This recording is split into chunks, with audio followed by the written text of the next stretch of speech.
মাননীয় হেডমাস্টার মশাই নই। আমার হেডমাস্টার মশাইয়ের একটা সংলাপ তাহলে আমি এখানে বলি। আপনারা সকলে আমাকে বলছেন যে আমি মাননীয় হেডমাস্টার মশাই, কিন্তু না, আমি একজন ব্যর্থ শিক্ষক। যদি বলেন কেন? আমার ছাত্র আজকে পুলিশ অফিসার রাস্তায় দাঁড়িয়ে হাত পেতে ঘুষ নিচ্ছে, প্রশাসনের দাবেদারি করছে। আমার ছাত্র ডাক্তার রোগীদের নিয়ে ব্যবসা করছে।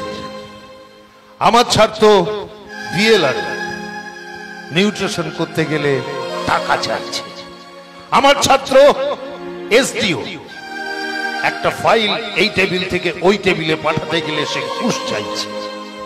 আমার ছাত্র শিক্ষক, তার শিক্ষা কি?